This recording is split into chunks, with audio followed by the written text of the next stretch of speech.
ఈరోజు డిఎస్పీ ఆఫీస్కి రావడం జరిగింది. ఒక కంప్లైంట్ కూడా ఇవ్వడం జరిగింది.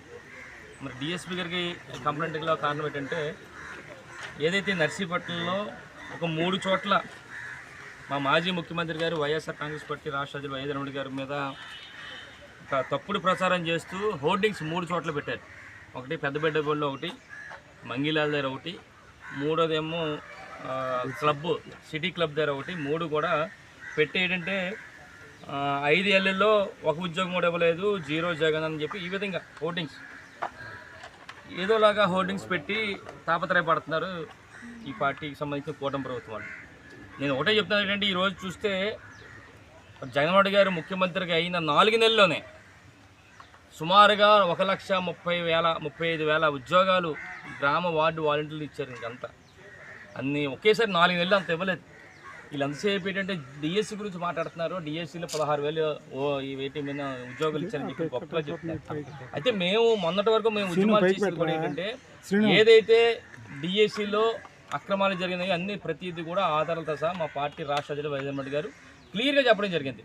ముఖ్యంగా స్పోర్ట్స్ కోటాలో ఏ విధంగా జరిగినాయో క్లియర్గా అన్నీ చెప్పడం జరిగింది. జీవోలు ఏ విధంగా మార్చారో అన్నీ కూడా చెప్పడం జరిగింది. మేము ఒకటే చెప్పేది, ఎవరైతే డిఎస్సిలో అక్రమంగా ఉద్యోగాలు వచ్చాయో వారి మీద మా పోరాటం తప్ప, సక్రమంగా వచ్చిన ఉద్యోగాల మీద మా పోరాటం కాదు. ఎవరైతే అక్రమంగా మరి ఏ స్పోర్ట్స్ కోటాలో మరి అన్నీ కూడా ఓన్లీ సర్టిఫికేట్ల ద్వారా ఉద్యోగాలు పొందారో వాళ్ళ మీద మా పోరాటం. దానికి మేము ఈ పోరాటాలు చేస్తే ఈరోజు దీనికి కౌంటర్గా ఒక 3 చోట్ల మా నర్సీపట్నంలో ఈ హోర్డింగ్స్ పెట్టారు. అంటే ఏమీ కూడా ఇవ్వలేదు అనేది మరి పెట్టడం జరిగింది.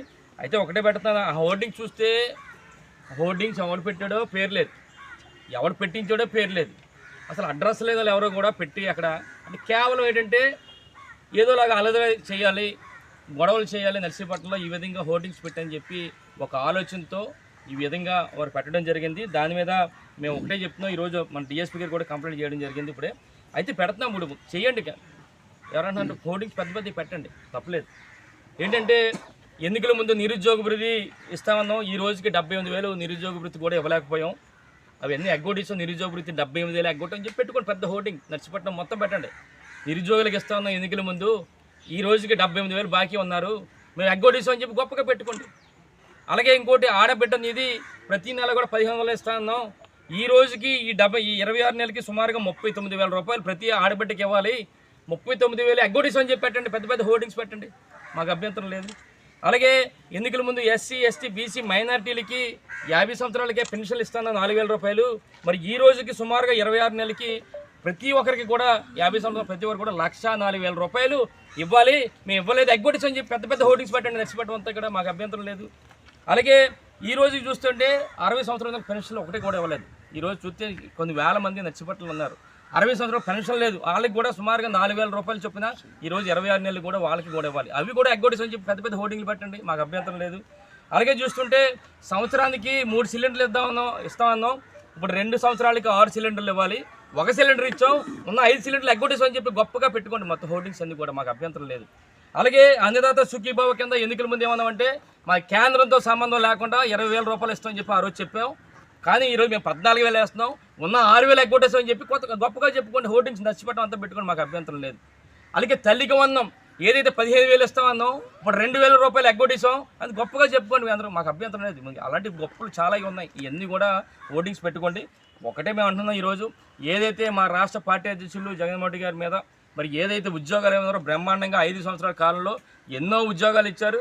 ఈరోజు మీరు ఇచ్చిన డిఎస్సి ఇచ్చింది 16,000 కూడా పెద్ద హంగంగా 16,000 మరి స్టేట్మెంట్లు ఇచ్చుకుని 16,000 హోర్డింగ్స్ ఈ విధంగా ఏదో రకరకాలు చేస్తున్నారు. ఒకటే చెప్తాం, మేము ఏదైతే డిఎస్సి మీద ఆరోపణలు చేస్తున్నామో అది తప్పని మీరు భావిస్తే, ఈ ప్రభుత్వం తప్పు, వైఎస్ఆర్ కాంగ్రెస్ పార్టీ వాళ్ళు చేస్తున్నది తప్పుగా మాట్లాడుతున్నారని చెప్పి మీరు భావిస్తే సిబిఐ ఎంక్వైరీ చేయండి, మాకు అభ్యంతరం లేదు. పెట్టండి, మీరు అధికారంలో ఉన్నారు కదా, సిబిఐ ఎంక్వైరీ చేసి నిజాలు తేల్చండి. మరి మా మీద ఎందుకు ఆరోపించాడు? నేను చెప్పింది క్లియర్గా 400 సుమారుగా పైగా ఉన్న పోస్టులు అన్నీ కూడా స్పోర్ట్స్ కోట అన్నీ కూడా కేవలం అన్నీ కూడా అక్రమాలతో జరిగిన పోస్టులు అని మేము అంటున్నాం. ఇది కాదంటే సిబిఐ ఎంక్వైరీ చేయండి, మాకు అభ్యంతరం లేదు. కానీ ఈ విధమైన హోర్డింగ్స్ పెట్టి ప్రజలను ఏదో తప్పుదోవ పట్టించాలని చెప్పి ప్రయత్నం చేస్తున్నారు. దానికి వెంటనే డిఎస్పీ గారిని ఇప్పుడు కలిసాం, డిఎస్పీ గారికి రెప్యుటేషన్ కూడా ఇచ్చాం. ఎట్టి బస్సులు కూడా ఒక 2 రోజుల్లో ఎవరైతే హోర్డింగ్స్ పెట్టారో వారిపై చర్యలు తీసుకోవాలి. ఒక 2 రోజుల్లో ఏదైతే హోర్డింగ్స్ పెట్టారో హోర్డింగ్స్ కూడా తీసే కార్యక్రమం చేయాలని చెప్పి ఇవ్వడం జరిగింది. లేని పక్షంలో వైఎస్ఆర్ కాంగ్రెస్ పార్టీ ఆధ్వర్యంలో మరి నియోజకవర్గ స్థాయిలో పార్టీ నాయకులందరూ కూడా ఎక్కడైతే హోర్డింగ్ పెట్టారో మరి సెంటర్ ఒకటేమో బొడ్డుపిల్ల పెట్టారు, ఒకటి మంగిలాలు పెట్టారు, ఒకటేమో సిటీ క్లబ్ దగ్గర పెట్టారు. కనుక సెంటర్ పాయింట్ మంగిలాల దగ్గర పెట్టిన దగ్గర ఎక్కడైతే పెట్టారో దాని ముందునే మేము రోడ్డు మీద మరి పెద్ద ఎత్తున వేల సంఖ్యలో వైఎస్ఆర్ కాంగ్రెస్ పార్టీ నాయకులందరూ కూడా 2 రోజుల తర్వాత మేము చూస్తాం. లేని పక్షంలో యాక్షన్ తీసుకుంటే సరే, లేని పక్షంలో మేము వేల సంఖ్యలో అక్కడికి వచ్చి మేము నిరసన కార్యక్రమం చేస్తాం, శాంతియుతంగా నిరసన కార్యక్రమం చేస్తామని చెప్పి మీ ద్వారా ఈ ప్రజలకి ముఖ్యంగా పెద్దలు డిఎస్పీ గారికి కూడా చెప్తున్నాం. ఎట్టి బస్సులు కూడా వెంటనే 2 రోజుల్లో తీర్చే కార్యక్రమం చేయాల్సిందిగా మీ ద్వారా డిఎస్పీ గారిని కూడా కోరుతాం. నమస్కారం సార్. జై జగన్.